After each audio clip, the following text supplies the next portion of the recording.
calling our City Commission meeting to order at 9:02 a.m. At this time, we'll have our invocation by Senior Pastor Eric Schroeder of Radiant New Life Church, followed by the Pledge of Allegiance. Thank you, Mayor, City Commission. Dear Heavenly Father, we come before you today. We thank you for this time that we get to come and conduct business for the city of Lynn Haven. Lord, we pray right now that everything will go smoothly, that there'll be peace in the house, that things will be done in orderly fashion. We come against any attack of the enemy to try to bring discord, slander, discrimination against the city of Lynn Haven and against this wonderful city commission and our mayor. So, Father, we pray for protection over them and protection over this meeting today. In Jesus' mighty name we pray. Amen. Amen. And we're going to say the Pledge of Allegiance. I pledge allegiance to the flag of the United States of America and to the republic for which it stands, one nation, under God, indivisible, with liberty and justice for all.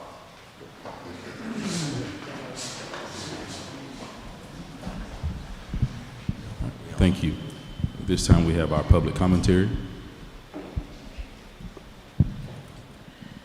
Yes.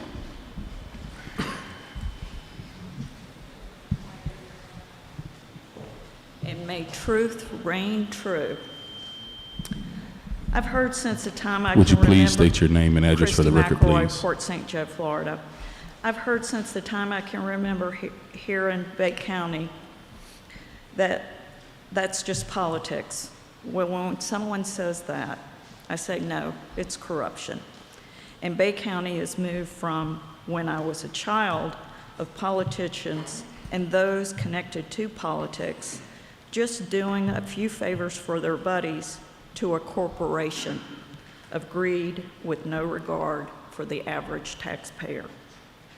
The political Bay County Corporation is about many players in places of power that move millions of dollars through a system that will benefit those that in turn support others they know will do exactly what is expected of them in order to grow the Bay County political machine and put money in certain pockets.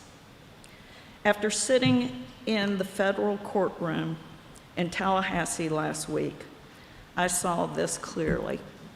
Capitulation to powerful men in Bay County can get you a motorcycle, an outdoor kitchen, a down payment on a house, a City of Lynn Haven gun, or possibly, if you play your cards right, an elected position. Money that could support at least 2 families in Bay County is literally poured into one candidate for an elected office. We're talking big support, big money from the ruling class of Bay County. And who runs those candidates? Arthur Cullen. Arthur Cullen, who ran from law enforcement in order to avoid a DUI. At least 2 of you sitting in those chairs used a man that ran from law enforcement in order to avoid a DUI. And Mayor, your campaign was an all-time low. Now on the other side, if you make members of Bay County Political Corporation angry at you, they'll come after you.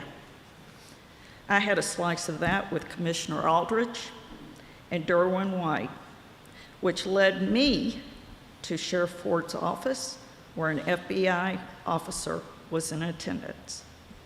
I believe Michael Gordon also made some powerful people in this room angry, and most likely other powerful people, and that is why he was arrested. You can ask Kevin Obos about one private meeting with Mrs. Gaynor concerning his contract. Ask Mrs. Gaynor about Michael Gordon and her wanting him to inspect her home. Ask Mrs. Gaynor about the fact that Commissioner Tender asked Michael Gordon to go to Dr. Mohammed's home due to frequent flooding, and how Chris Forehand and Mrs. Gaynor reacted. Chris Thank Forehand you. That is your pled time. the Thank you. fifth in Thank federal you. court. That is your time. And I'm going to hand this out to all of you. Ma'am, that is your time. Thank you. Yes, sir, and I'll obey the rules of the road. Additional public commentary? Yes, ma'am.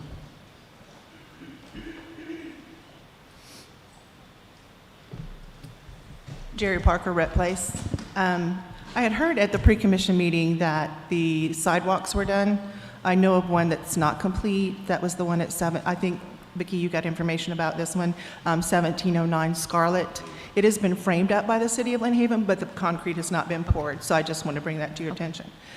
The second thing that I want to say is I went to the hearing as well concerning Margot Anderson and James Finch. What I find surprising is that no one from the city of Lynn Haven was there. That really surprised me. The other thing was that there was testimony in reference to invoices being submitted by ECS. And what I want to know is were they submitted to the city of Lynn Haven and were they paid? Thank you. All right, thank you. Additional public commentary? Mr. Walker.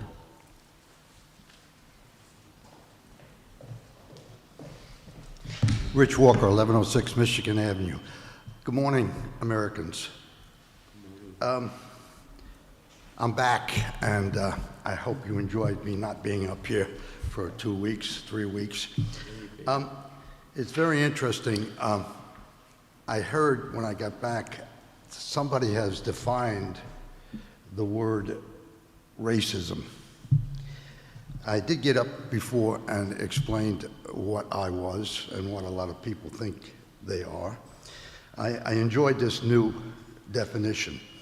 It's like this new Supreme Court justice that cannot define what a woman is. This person has defined what racism is. And I understand the word is now, we are a thing.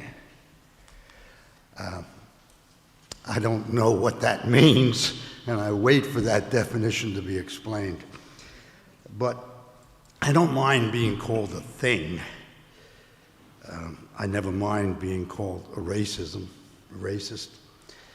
But I wonder what this person is getting at.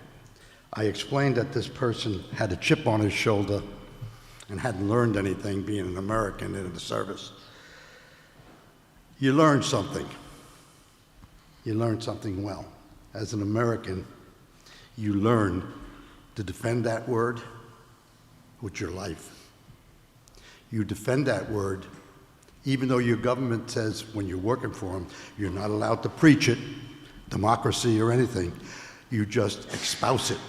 You wear it as a badge. The bullet that gets you does not come from a racist person. You don't know where it comes from. It comes from anywhere, and it does damage. The bullet of labeling people a racist and not knowing what that definition is and cannot explain it should not be espoused by a person that does not know, has not walked in those shoes, not been there. Believe me, in 37 years overseas, in Africa and all over, I've walked those shoes. I've sat with the tribes. I've been with them. I understand them. I have been kicked out of restaurants wearing United States military uniform because I was eating or trying to eat lunch with a person of another race. Please, take an open mind here. Do not split this city in half. We are not a thing. We are not racist. Our police, our chief, and our fire department said that they had races in their midst. Commissioner proved that incorrect. Please do not honor that person when he gets up and tries to define what we are. We are Lynn Haven. We are a community. We are not racist. America is not a racist. Thank you very much. Thank you. Additional public commentary? Jody Moore on Amherst Street. I was listening to the commission meeting on the way over here, because I was running a little late as usual. And just FYI, you guys are having more technical problems because right in the middle of Christy talking about corruption in Lynn Haven and the fact that two of you have Arthur Cullen as your campaign manager, the feed cut off. So I guess it's a big coincidence, but just FYI, like I said, y'all are having some technical issues. I wanted to ask this morning, since I also, like Christy did, attended the hearings for Anderson and Finch. Now, at one of those hearings, Chris Forehand, who works for Panhandle Engineering, who's very instrumental, I believe he's a vice president or something along those lines, he pled the fifth and would not testify, and he also is receiving immunity from the prosecution. So is the city going to continue to do business? Now, I have nothing against Mr. Slonina. I don't know if he's involved in any of this, but again, Panhandle Engineering is involved in all this, and I would really like to know, since the city, I believe that is the engineer of record for the city of Lynn Haven, are you all going to continue to do business with this company, as long as he's employed there? Thank you. Additional public commentary? Mr. Joe Brown.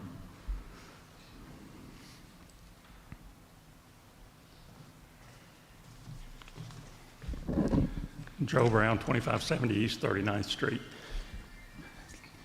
Every week we hear a lot of negatives about things going on in Lynn Haven, so I'm going to talk about a positive today. We have a lot of community events sponsored by the city, and this past weekend we had probably one of the biggest ones that we have all year, the Easter egg hunt. And those things don't just happen by accident. People show up and things happen. We've got a dedicated staff, and we say all the time we appreciate the city employees and everything, but I'm going to mention a few of them by name that played a big part in that. Of course, our city manager, Ms. Gaynor, was instrumental in that. Sophia Tim, who hadn't been with us very long in marketing and communications, she kind of took that on as really her first big project, and came off without a hitch. Ty Ferris and all his crew from Community Services. Ben Janke was there and a part of that. Chief Delanger and the guys from the fire department. Chief Ramey and his staff that handled parking and traffic and those things. Chris Lightfoot and his guys from Public Works that were there that helped. And of course I couldn't not mention our own Easter Bunny, Sam Blake, back here in the back, that did a great job. But in addition to putting on events like the Friday concerts that we had this past week, we had a Friday night concert, and then we had the Saturday morning Easter egg hunt. That's asking a lot of our staff, and we had a few volunteers there, but it's people that volunteer most every time we have an event. So I just wanted to give a shout out to those employees and the volunteers that come and help and make those events so special. And we had a huge crowd out there for the Easter egg hunt on Saturday. All right, thank you. Additional public commentary? All right, not, we'll continue with our agenda, looking at the mayor's report. Just keep this brief since we have an extensive agenda, and we'll follow up on the next commission meeting. A couple of events that I did have a chance to attend, forgot to mention previously. I had a chance to attend the Wounded Warrior Retreat. That was the dinner that was held at Lynn Haven United Methodist Church on last month. It was a very nice reception and a very great way to honor our soldiers and veterans that have served us. And so I had a chance to sit at the table with a group from Pittsburgh, so it was very interesting to hear their journey. And then one of the volunteers, who was also retired from the Army, once he began talking about his journey in the military, realizing that they had been to some of the same stations. Of course, I know that's very possible, but it allowed the conversation to flow better, that they had more things in common than just being mere strangers and only meeting each other for the first time. So it was really nice. Saw some residents from Lynn Haven there as well to be a part of that ceremony. So thank you to First United Methodist Lynn Haven, as well as to the Cope family for what they're doing to honor our veterans. Following that, had a chance to attend the Vietnam Veterans Day that was held there on the Tyndall campus. Had a chance to go by and tell some of our veterans thank you for the service they provided during the Vietnam War. And so that was a good turnout, a nice outing. See Mission Barbecue come out as they do for a lot of veteran events, and again seeing the community come out and say thank you, and the various vendors that were there to offer their words of encouragement. So like I said, my report will be brief, and I'll follow up with my more detailed report at our next meeting. At this time, we'll have our proclamation for the Fair Housing Month. Whereas the Fair Housing Act, enacted on April the 11th, 1968, enshrined into federal law the goal of eliminating racial segregation and ending housing discrimination in the United States. And whereas the Fair Housing Act prohibits discrimination in housing based on race, color, religion, sex, familial status, national origin, and disability, and commits recipients of federal funding to affirmatively further fair housing in their communities.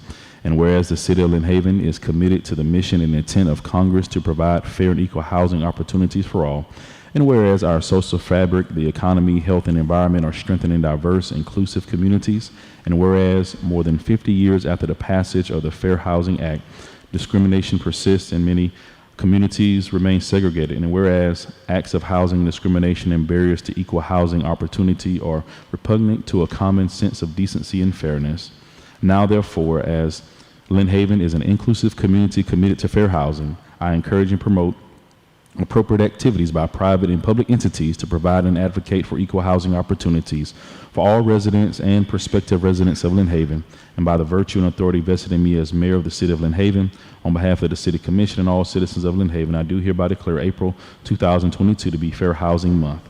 In witness whereof, I hereby set my hand and cause the official seal of the City of Lynn Haven, Florida, to be affixed this 12th day of April 2022.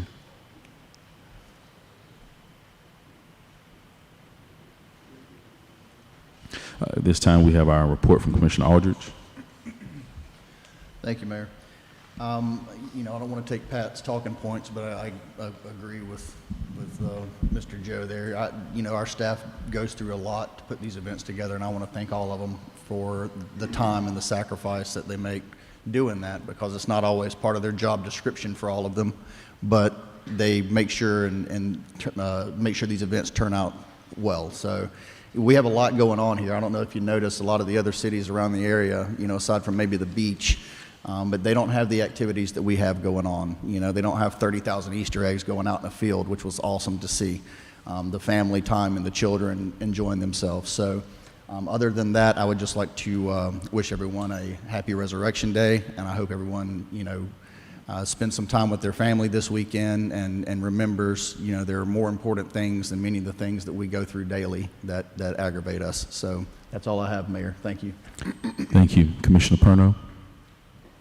Mayor, thank you. Thank you, Commissioner Aldridge. My sentiments are exactly in line with yours about our city staff. I'm going to be brief also because I could barely talk. If we had this meeting yesterday, I don't think I could say a darn word. But I do want to wish everyone a happy Easter and those that celebrate a holy Ramadan. So I do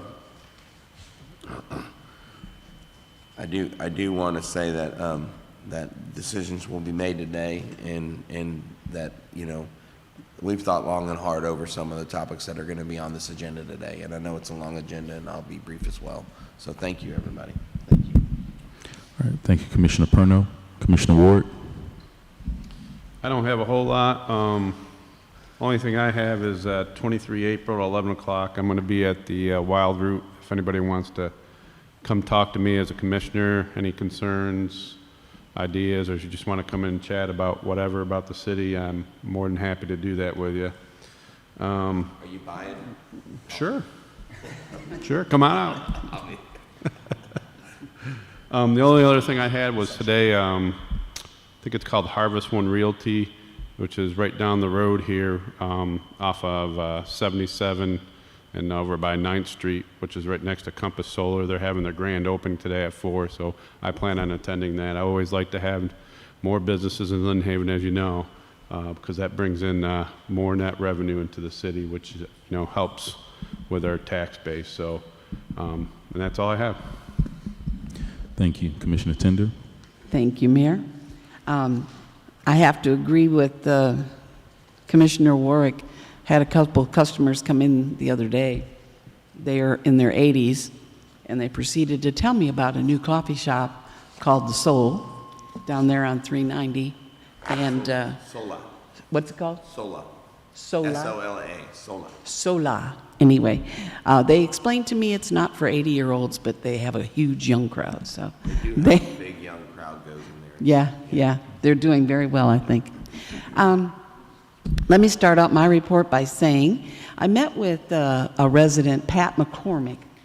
Pat's husband, Don, passed away some time ago, and going through his things, she found an old notebook, a report that he had written on the city of Lynn Haven, and it is dated 1951.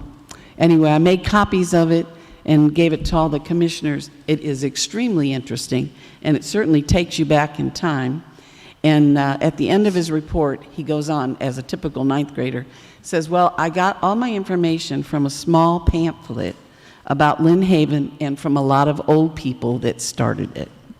And I thought that was, and I've got a copy here for Heritage Club, so you can have that to keep. We also received some history from Jack Cutchins, who is a well-known historian here in town, and Gloria just gave us that. It's always so interesting to read the history. You know, you read about how we got started and how it was. It's just unbelievable to me when you let yourself go back in time and see how far we've come. I have a few residents that have contacted me, and I'm going to give this to the city manager afterwards because there's more detail in here. I received a call about a home on Kentucky, and I finally got smart and started typing my notes so I don't forget anything. A home on Kentucky that is being run by an outside generator. The neighbors are tired of the noise, and they're also worried about the numerous gas cans that are piled up next to their fence. There is no certificate of occupancy for this address since the hurricane. So, like I said, I'll give it to the city manager so we can check on that. I received a call from a homeowner on Pennsylvania.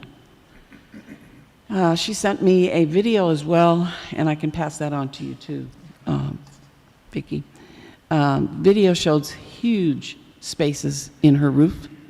Some are 5, 6, 7 inches. You just look down between the boards. This resident pulled a roofing permit in January of 2019, and the roof passed inspection in 2021 by our city inspector. This resident is now having to pay an additional $8,000 to have the wood replaced. She called our police department on my recommendation because this is what I was told right after the hurricane. But she called to report her contractor. She's paid them over $54,000, and the work is still not completed 3 years later. But somebody at the police department explained to her, and I've also heard this too, that the construction company realizes that as long as they simply show up once in a while, there's nothing that we can do to help without her, I guess, let loose of a lot of other money. But anyway, I just wanted to point that out. The corner of 10th and Carolina. I sat down with one of the residents that came by to see me. She lives near this property. She says the residents have now moved in mini houses onto the property and are operating an Airbnb with 3 rentals on the lot. After code enforcement went out, the owner has moved in yet an additional unit onto the property and put a fence up around the building. These folks have a website with their available dates and their pricing and so on and so forth. I believe we're on agenda item number 31. We're going to discuss that a little bit further. I also received a call This was a very interesting call about a family of 8 that just moved here. They was only given 1 trash can.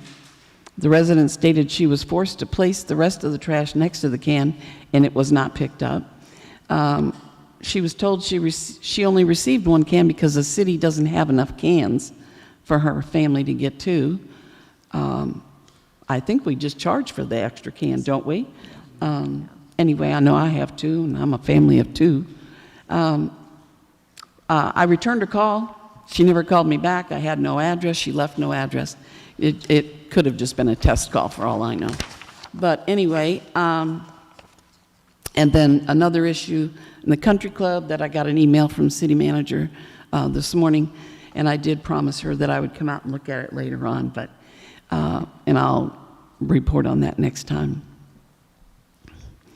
Again, I typed this because I really gave it a lot of long, hard thought, and anyway, I'm just going to read it to you. I would like to address a few things that I have heard and share my concerns as a commissioner as well as a resident of Lynn Haven. Becoming a public official shouldn't be sought after to see how many side deals we can make or how much money we can put in our pocket while in term, and still some do. Public officials and law enforcement officers are not supposed to accept gifts such as motorcycles, money, yard work, vehicles, and such, and still some do. We are not supposed to make promises that are not ours to make, such as asking for favors for others or for ourselves. We as public officials should not be abusing our positions by fixing tickets, changing the rules to suit our personal needs, making a call to help keep someone locked up a bit longer to teach them a lesson, and still some do.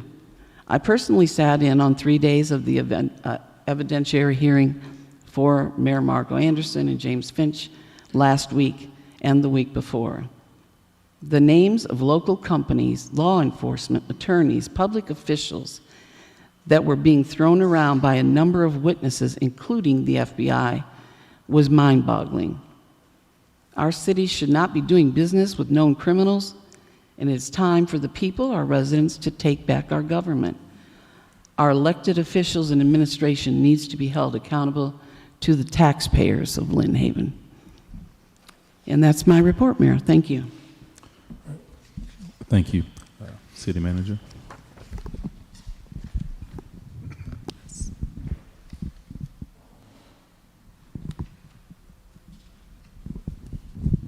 First and foremost, we have a check presentation here today from Mission Barbecue. I would ask if you come forward, and we really appreciate you coming in to present this check to our police department. They actually did a fundraiser. It was a cup fundraiser, and we have with them Agent Rodriguez and his wife, Caitlin, and they want to present this to our PD department. So thank you for doing this fundraiser for our department and helping our police department continue to grow.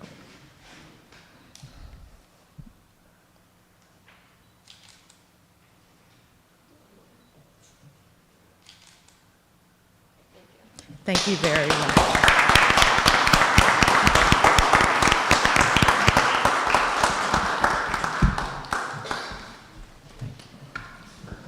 Next, we'll have our warrant update by Kiki Roman. Good morning. Any questions about the warrant?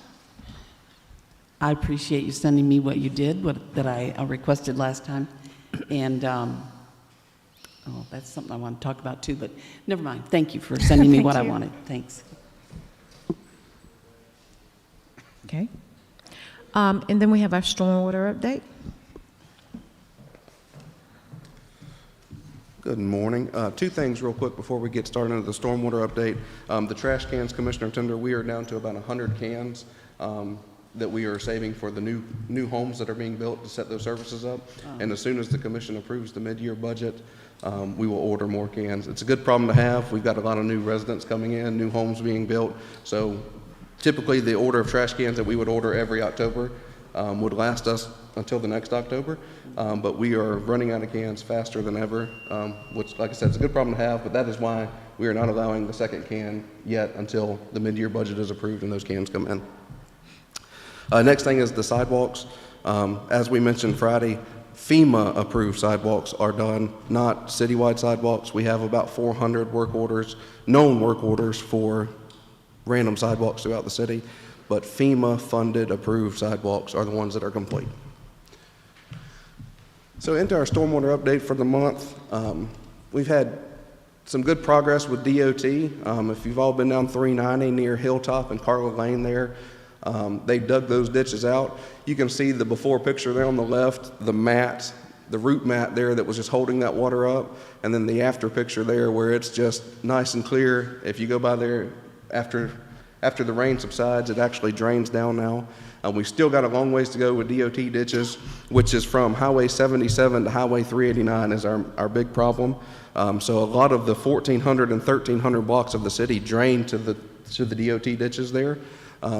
We have dug, all of our ditches in that area, but we're still working with DOT to get theirs dug. So that is going to be a big impact to us during hurricane season, and continuously working with them to get those dug out. The Davis Lake drawdown is complete. Had some nice drone photos taken by the PD for us.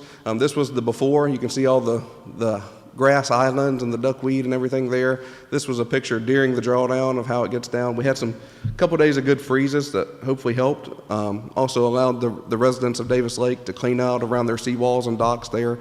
And then FWC will still be spraying and putting the carp in there to help with the weed control.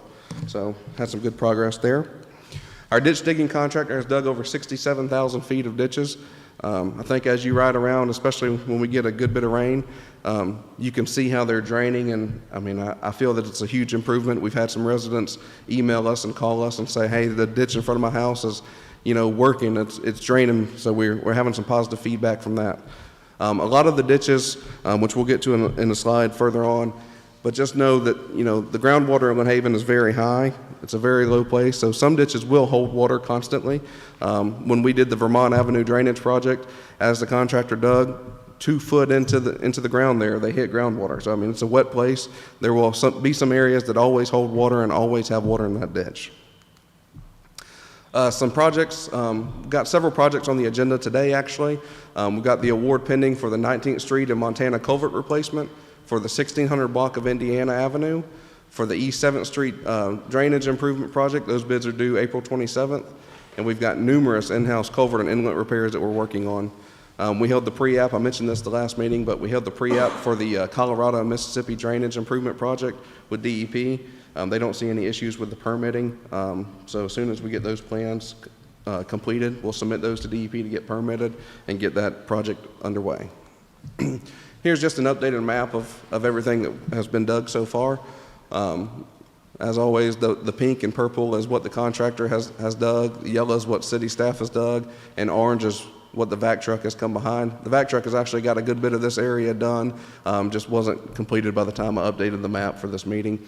So we'll continuously update this and present it to you all. Just wanted to remind everybody, the goal of the Stormwater Department is no structural flooding. This next slide here, this is structural flooding. We don't want any water in people's living rooms. That is our goal. Their homes, their businesses. We don't want anyone to have to move out of their home, have to pay money out of pocket, insurance claims, move their business. We want to be able to keep water out of structures. The next picture here, water over the road, it's an inconvenience. We understand. Lynn Haven is a low-lying area. This will probably always happen throughout the city. Every stormwater project that gets completed, every task on the part of the master plan as it gets crossed off, this will probably still happen.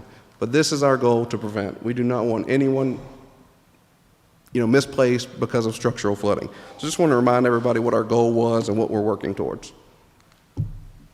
Any questions?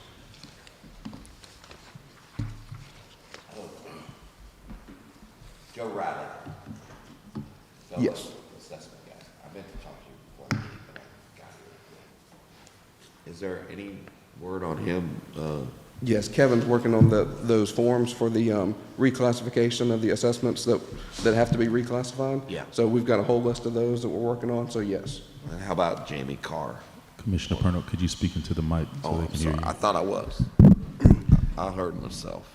Again, Jamie Carr is one of those areas that there will always be There'll water always in be the water ditch. there. If Mr. Carr would like a price and proposal on piping the ditch in, we will more than gladly provide him that. But just like every other resident of Lynn Haven, the resident has to pay for the piping of the ditch that they want piped in. But that area, we've dug all the ditches there. We've completed the Vermont Avenue improvement project to help with the outfall there. So if I know you relieved his problem when you undid yes, a blockage in Vermont. right. So the little bit of water in the ditch like this, that will always be there. If any resident would like their ditch piped in, as always, contact our office and we can provide the price. Right. And I will say with material increases over the past 12 months, piping in ditches is very expensive. Now, would he need a private contractor, or does the city have to do it? We pipe in the ditch. The resident pays for the piping and the materials, and the city provides the labor. Again, we do not recommend piping in the ditches. I mean, ditches have more capacity than piping, and when you pipe in this ditch, a lot of people think that the water is not going to come out of the ditch anymore because it's piped in. Well, now all the runoff has nowhere to go. I mean, if you have the one inlet in the corner of the yard, it's going to go to that inlet, or the water is going to come out of the inlet in the high rain. So, Yeah, I understand. I know we're going to talk to him again because, I mean, that's just, I want to have something to tell him. So, he has a contractor that he wanted to advise the city on. The contractor has a special pipe, asphalt type piping or something like that you can drive a car over. yeah, and we've had some residents that had a contractor pipe their ditches in. We just signed off on it. So yes, Okay. that's an option. Okay, that's an option. Thanks. I remember when I went out and met with Chris Lightfoot and Bobby Baker when they met Mr. Carr that after that storm. And I'm trying to remember when you guys unblocked that one ditch, I think it took, 3 hours to drain down? Yeah, right. It took about 2 minutes to unblock it and about 3 hours to drain it. Yeah. So. Speaking of Mr. Carr, one of his neighbors did reach out to me with similar concerns, and I followed up with Chris about that, and followed up with that neighbor after our last heavy rainstorm, and basically he was elated, saying he don't know what the city did, but it did help alleviate the stormwater. So I don't know if that's the same case for Mr. Carr, but I do know his neighbor, when I talked with his neighbor, did say that the drainage was a lot better after that last rainstorm that we had to come through. So, and one thing too about that whole situation over there, we hear a lot of, well, the city built these roads and built this drainage, and no, the developer, private developer built the residential area over there, and years ago they built it per the present codes at that time. So in today's time, subdivision codes, you have curb, gutter, stormwater inlets. It's a totally different ballgame today in building something. So no, that's not something that the city built and just turned over to people to build houses on. That was built by a private developer who at that time built it as it was required. I'd just like to say that you're doing a great job on what you're doing, and I know that we're going to have individuals that are going to have their nuances and issues and whatnot, and we just got to face them head on, and you're doing that too, so thank you. Go ahead. Are most people wanting the pipes done for aesthetics as well as, and I understand what they're thinking, the water's going to go through without getting clogged, all the stuff you're having to go out and clear? A lot of the mindset of the piping the ditch in is when the ditch fills up, the water comes out of the ditch. So a lot of people think if they pipe the ditch in, that the water can't come out of the ditch anymore. But you still have the runoff from your yard, your neighbor's yard, and everything that accumulates there. And if you've got that 1 or 2 inlets through the yard, it's not going to collect at all. Or the pipe is going to fill up because it has less capacity and come out of the inlets and still flood your yard. Mm-hmm. Once the pipe's full, it's got nowhere to go. But if you got an open ditch, it's got other areas it can flow to. But the one thing I was going to add is I remember when we were talking with Mr. Carr, I want to say that rainstorm, I think it happened on a Friday, if I remember right. And so it went that whole weekend. And so if you see a ditch that's blocked, don't be afraid to call the Public Works Department. and let them know, because this is something that they could have fixed that weekend, and they could have had it Correct. fixed pretty quick. So don't be afraid to give them a call if you see an area that's blocked. We have employees on call for after hours for that purpose, so do not hesitate to call us. Thank you. Yes, sir. Okay. I had a couple other things for city manager's report, and I'll hold off on those because I know we have a big agenda. But I would like to thank everyone who came out to the Easter egg hunt. We had a lot of volunteers. We had volunteers from Mosley High School. We had the seniors. Some of the seniors came out and helped us that day. And for most of all, like I said, thank the staff. From 5 o'clock a.m. in the morning until after 1 p.m. that afternoon to make sure that we had a great Easter egg hunt. And I just want to say thank you to everyone. Lastly, it's always better to take the high road. Whatever is said about you or done about you, God knows the true you. And so, I just say, God be the glory. Thank you. City Attorney? Just to follow up on one thing Chris said, there's probably a handful, 8 to 10 stormwater assessments that we're getting coming in sporadically, where, as you remember, we use the property appraiser and tax collector database basically, and if they were coded as vacant, they would have gotten a vacant land stormwater assessment. Some of those in reality were actually easement areas or common areas in an HOA or whatever, and so we've reported that to Stantec so that doesn't happen next year. And then to fix it in the meantime, if they've paid that bill, they would get a refund. A lot of them haven't paid it yet. There's a form that Department of Revenue makes us do. It's a DR 409, and it's a little bit complicated, but we're working on those forms, and we turned it into the tax collector, property appraiser, so it fixes it for this year, and then Stantec will make sure it doesn't happen again. Their coding will get fixed, so they won't get hit with a vacant land one when the reality it's an easement or a pond or something like that. So. Okay. Thank you. That's all. This time we have our consent agenda. Number 8, minutes for 3/22/22, the regular meeting minutes. Number 9, approval to accept the consent to assignment of our contract with GAC for the temporary facilities contract to CWR Contracting Inc. Approval to temporarily close State Road between 7 a.m. and 12 p.m. on 7/4/2022 for the 4th of July parade. Approval to extend occupation of an RV at 1210 Indiana Avenue through the end of May 2022 while Rebuild Florida is repairing home from storm damage. Did we change? Yeah, that's what I was going to ask is, I know we talked to the pre-commission meeting that if we could just extend it out to 6 months so the lady doesn't have to do another letter if the contractors don't get the work done in time. So do we need to make a motion on that and pull it, or? No, let's just update it. Yeah, and I thought we were going to update it since Friday, so maybe it's just a typo in there. So we'll just say December 2022? That's fine. So we'll strike May and insert December 2022 for that. That'll work. Per our consent from the last Friday's meeting. All right. Approval to authorize disposal by auction of surplus vehicles and equipment. Approval to update the city's agreement with Al Stopka, the city-appointed special magistrate, in alignment with recent code enforcement revisions made early last year. Approval of the renewal and amended contract of debris clearing and removal for Ashbrit. Approval of the renewal contract of debris clearing and removal for Crowder Gulf Disaster Recovery and Debris Management. Approval of the renewal contract of debris clearing and removal for Serious Environmental. And approval of the renewal contract of debris clearing and removal for DRC Emergency Services.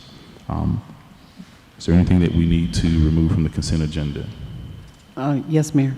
I just wanted to ask a question, make sure that I completely understand this. Ashbrit we have changed the conditions on their contract to increase it 8.4%. I understand that, but is that in any way affect Crowder and the others? No. Just Ashbrit Yes. is the only, or Ashbrit is the only one going up? Yes. Yes. Thank you. All right. Any other concerns regarding the consent agenda? Move to approve. Second. All right, there's a motion from Commissioner Aldridge, second by Commissioner Purnell to approve the consent agenda. City Manager, if you'll call the vote. Commissioner Aldridge? Yes. Commissioner Parnell, Yes. Commissioner Ward, Yes. Commissioner Tender, Yes. Mayor Nelson. Yes.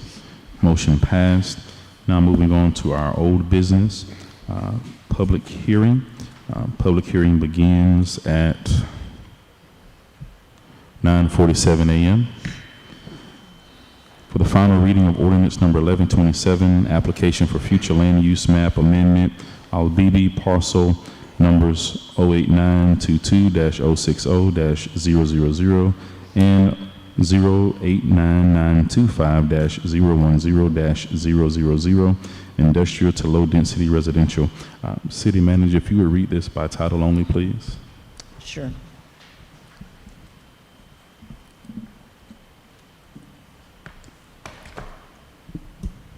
Resolution, excuse me, I'll make sure that's an ordinance. That's 1127.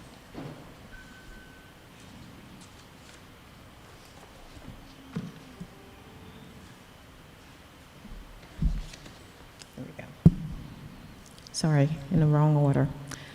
An ordinance providing for adoption pursuant to Chapter 163 Florida Statutes of Land Use Change from industrial to low-density residential for an approximate 15.52 acres plus or minus of property located on Sally Mae Drive in the city of Lynn Haven, Bay County, Florida, repealing all ordinances in conflict herewith and providing an effective date. Thank you. Ms. Amanda. Good morning. This is Ordinance 1127, Small Scale Future Land Use Map Amendment. This is the final reading and public hearing. The owner is Riyad and Rashda Al-Bibi. Applicant is the same. The agent is Sean McNeil from McNeil Carroll Engineering, who is here this morning if you have any questions of him. The parcel numbers in question are 08922-060-000 and 08925-010-000. The property is located on Sally Mae Drive and is approximately 15.52 acres in size. The existing future land use map category is industrial, and the applicant is requesting a land use category of low density residential. The adjacent future land use map designations are to the north, industrial, to the south, low-density residential, to the east, low-density residential, to the west, industrial, and conservation. This aerial map shows you within the red area the entirety of the parcel. This shows the industrial land use. That black stripe means it's industrial, so you can also see the properties to the west and the north that are also industrial. The properties to the east and the south have that beige color cross, and that means that they are low-density residential, which is what this applicant is asking for. This shows the map of that property, taking out the wetlands, which are the little kind of black and white cross areas, and then also those conservation areas that are in green will not be part of this application. This is in there for the record. Again, as you all know by now, this is not something that we normally take into consideration at application for a land use map, but because it was part of the public record, some did ask for it. It's in your packet. It's showing a project that may be submitted for a development order if this amendment goes through. But again, we have not had anything submitted for a development order. So if you change the land use to low density residential, there could be a different configuration of single family homes, but low density residential only allows for single family homes up to 4.99 units per acre. There's a long list of uses which are currently allowable in industrial, which we did go through at a workshop that we had. Basically, in industrial, you can put in multifamily dwellings, including duplexes, at up to 20 units per acre. You cannot have single-family homes. You can have colleges, schools, nursery schools, trade schools, drama schools, essential utilities, government services, public works yards, libraries, parks, financial institutions, medical and dental offices, outpatient clinics, car repair, stadiums, sports arenas, auditoriums, car washing, car park, garages, commercial entertainment establishments, printing, dog kennels, drive-through facilities, funeral parlors or mortuaries, gas stations, hotels or motels, landscape nurseries, mini storage, car sales, recreation, both indoor and outdoor commercial, restaurants and trade service establishments, auto graveyards, junkyards, scrap processing plants, boat hauling and repair, commercial fishing, high-tech industry, industrial plants and assembly, water-related industrial lumber yards, outdoor storage, and research facilities. Thank you. All right. Thank you. Any discussion from the commission regarding this? Yeah, I know we talked about this at the pre-commission on Friday and multiple other times. And like I brought up at the pre-commission meeting, if we were to keep the land use code to industrial, here's the pros and cons I came up with after watching the workshop and the prior meetings and all that. And the pros would be it wouldn't encroach industrial land, negatively affecting businesses. If industrial business did go out of business, it would be a lot less likely to be made into residential area, losing valuable net revenue to the city. Prevent potential safety issue with big delivery trucks with increased residential traffic. Opportunity for expansion of current businesses. Maximum amount of land for industrial use, especially with limited land we currently have. Decrease potential complaints from adjacent residents due to industrial noise, light, traffic, etc. And when these industrial businesses moved into this area, it was with the expectation that it would stay industrial. And for the cons, I came up with could stay vacant for a long time due this land being difficult to develop on. And then I added the other one from our discussion where since you can add multifamily homes to industrial, this could potentially, if that did happen, it could add even more residential traffic compared to single family homes. And I think it's still, as you guys know, I think it still needs to stay industrial. You rarely see residential in an industrial area. So I'd like to make a motion that we deny the land use code, moving it from industrial to low density residential. Second. All right. There's a motion and second. Is there any discussion from additional commissioners? I think if the motion passes, we could add one more gas station out there. No, ma'am, if it doesn't, yes, if the motion passes, you can have more gas stations, yeah. And I've beat this horse dead. So Commissioner Warwick and we've sparred on this one for a couple of weeks. So, everyone knows where I stand on this, and we'll just let the chips lay where they fall. So. All right. Any comments, Commissioner Commissioner Perno? I just think that there's this land is to the south. There's more to the north with the Marine Island project in the future. I think we're going to have this fight on our hands in a couple of years when we go to zoning for that. So, my feeling for now is to protect the integrity of the industrial park. I've spoke to everybody out there who owns a business, and their sentiments are they want to, they would prefer that to stay industrial. And those are all the residents of the industrial park. That's a lot of business. It's a lot of jobs, and we don't want anybody to up and leave. So. Oh, you mind if I add something? Commissioner Ward? I hate to bring this up, but you look at what happened with the paper mill. Obviously now that's, I think, what do you call it? Not light industrial, but heavy industrial. But you can see the impact when you lose a lot of jobs, and you see the impact it's having on those people. I don't know if those businesses have as high a median salary as a paper mill. I have no idea. But you can see the negative impact that it's having, and that's why to me, this industrial park is so vitally important. So. Yeah. After our pre-meeting Friday, I went and met with Joe Tannehill from Merrick, toured the facility, and got the backstory on how long he'd been there, what his dad had done to make that business be occupied right here in Lynn Haven. You know, it was a spin-off of a company up in Ohio, and they needed more production, and his dad said, I know where we could put one, you know.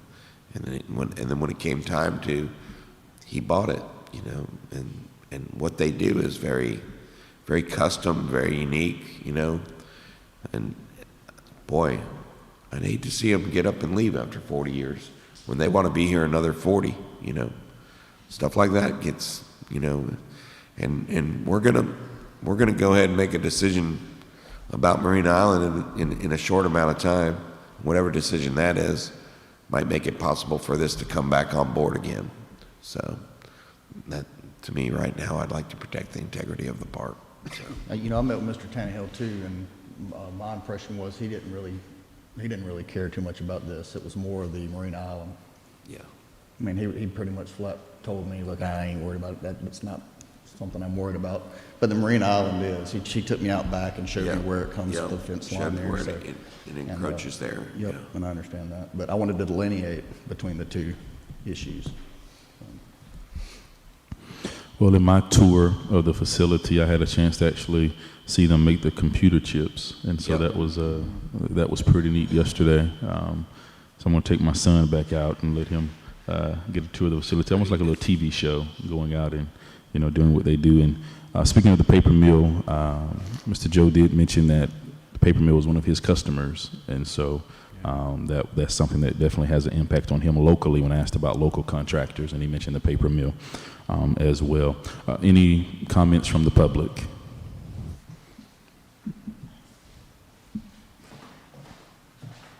Cliff Myers, owner of the Sally Mae building property. Just want to thank y'all. I've listened. I'm not a politician. I'm not a person. But I have listened to y'all take abuse and listen at various comments not pertaining to this. Thank you for the job that you do. Thank you for listening. We've had plenty of areas to talk concerning this. I hate it that it comes to this, but in thinking about it, my parking lot does wrap the proposed land that is going to be changed. And there was a very kind gentleman at our last meeting that when he followed me out, and he said, you know, I live across the bay, and could I come and meet with you about turning your parking lot lights down? I said, sure. If we can do anything that would help you, fine. So that's across the bay. I can't imagine what would happen with it right outside the parking lot. And I do implore y'all to have courage, because the paper mill happened quick, caught everybody off guard, and that's the way big business operates. They make a decision and it's over. And so that's 420 jobs. Where I am is 1,600 in and around. So thank you. Thank you. One other thing, Mayor, that I just want. Go ahead. No, Mr. Walker. Go ahead. Yeah. And then we'll have Commissioner Tinder. Again, good morning. I don't enjoy our elected officials being put in a box again. You're caught. What you do now is going to transcend over to Marina Island LLC. And believe me, Marina Island LLC's track record is nothing but they're going to rake you through the coals. They're going to take you for everything you're worth. That's their record. So what you got to look forward to is what you decide right now as it transcends over to the future. You're in a box. If you decide to go one way, then the person has the right to build other things. You made the statement once that you don't like the commissioners or the people to tell the owners of the property what to do. That statement is kind of volatile. The reason why I say that is We have UDLC, we have TND, we have rules and regulations, we have overlays on top of overlays telling the people what to do with their property. You have the chance now to tell them what to do. For example, one of the things you could put there is the library. Eminent domain it. Take it. Put the library there. Okay? I know we have programs in advance. It's late to say that. But that would have been an option. That would be for the benefit of the people. What you have is, again, you're caught in a box. You have to make a decision that's going to be and transcend to the future. And the future is 143 acres Marina LLC. Thank you very much. Thank you. Commissioner Tender? I just wanted to also mention, and I think we brought this up at one of the past meetings, that if we did not, if we did change to low density, I think we have a huge issue with our city ordinances, our noise ordinances. I think our police officers would be out there all the time. I think then we'd have to readdress those. I just want to keep that in mind. I know I would not want to live behind Sally Mae, and I just can't imagine that anybody would. But I just question the ordinances if we'd have to then go into upgrading them or different for all the things that would occur with residents living right behind manufacturer type business. Thank you. Additional comments from the public? If not, at this time, City Manager, if you would call the vote for the motion to deny application for land use map amendment by Commissioner Ward with a second by Commissioner Tender. So, City Manager, if you would call the vote. Commissioner Ward?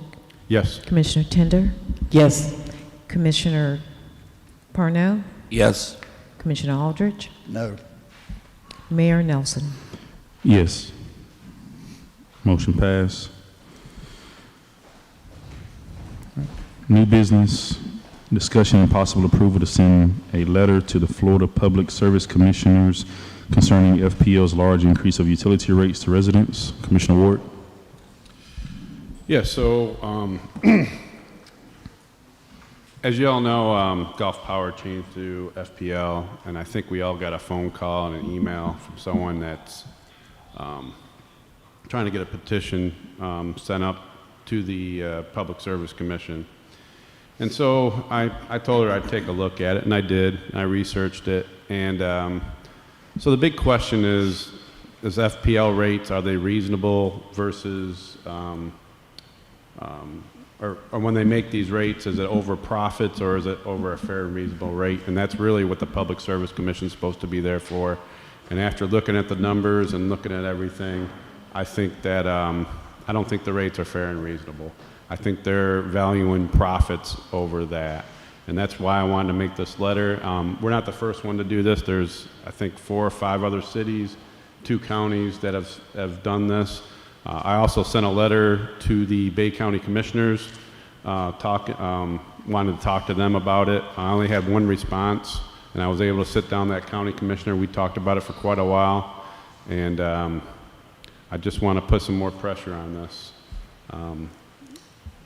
We're already going through tough times, and I think this is going to make it that much harder on residents. Now, I'm not saying the rate shouldn't go up, but again, it should be a reasonable rate, and it should be over a fair and reasonable rates, not over profits. And which drives me some other questions as far as, you know, at what point, how much risk does a utility company take over residents? And it seems like the residents are taking most, if not all, the risk versus the utility company. So I know we talked about on Friday sending 1 letter to each commissioner, and then we all sign it. So that's kind of the goal of this.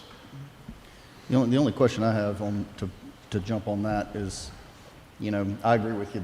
No one likes paying more for electricity, but I also don't know how we, validate the statement that it's all for profits. Because, you know, when I went and bought steaks the other day at Publix, it was up about 12% over last year. So do we write Publix corporate letters and say that they're just trying to profit? I mean, you know what I mean? I understand where you're coming from on wanting to send a letter on behalf of the citizens, and I'm not opposed to that. But to say that it's based on them wanting more profits, I mean, it came out this morning how much inflation has gone up over the last year. Things cost more, and again, I don't work for the power company, so I'm not taking a side here. I'm just talking out loud so that we can think on these things. You know, I don't know that we can prove it's all just for more profits. In other words, I disagree, and I'll tell you why. And I don't blame FPL. If I was FPL, I'd probably be doing the same thing. I know they're doing a lot of renovations and restructuring a lot of their stuff, and hopes that this will make it more beneficial in the future. But again, it seems like we're taking all the risk and not them. And when you look at this, you know, I'm sure you read the letter. This is not a poor company. This is an extremely rich company. In fact, they're the biggest electrical utility company in the nation, and definitely the biggest one in the state of Florida. They got, I think it's over 60% of all the electrical utilities in Florida. And so at what point, you know, is it, again, are the residents taking too much of the risk and the company's not taking enough? And I don't think the company's taking enough of the risk. Then the other thing is, I don't want to go too much in detail, but there's a transition rider charge, right? That's 2.1 cents a kilowatt. So that's an extra $21 every 1,000 kilowatts. That's just FPL Northwest. The rest of FPL, theirs is actually a negative. It's like negative 0.10 something. And I understand the purpose of the transition riders to get us at the same rate eventually, but again, it just seems like we're taking a blunt of the risk. Mayor? Oh, go ahead. In addition to Commissioner Aldridge, I certainly see his perspective as well. And I do understand what you're saying, and I have no objection to the letter. As I mentioned, I called the Florida Public Service Commission, talked with them about how to submit complaints, and mentioned, hey, you know, here's the number, make sure you call and submit your complaints as residents. However, when just look at just the basics of economics, I don't know any business that takes all the risk. I mean, I just don't. I don't know any business that says, I'm going to, you know, take some of the burden and, you know, decrease some of my profit because I'm trying to be a nice person. Maybe that's something that business owners did in the 20s and 30s and 40s, but I don't know of any contemporary business owner today that's taking any of that risk. If we're talking about the profit of FPL, I mean, Walmart is one of the richest companies in the world, and when I go into Walmart, they're not doing me any favors. Right. You know, I mean, they're not doing any customer any favors. The prices continue to increase. Even going to the Dollar Tree, they used to be $1, now everything's $1.25. I mean, so I don't know any company that is saying, I'm going to take some of the risk and bear some of the burden, whether it's about profit or not. So again, I'm not against the letter. Because, you know, my light bill increased too. So, hey, let's see what we can do to get the rates decreased.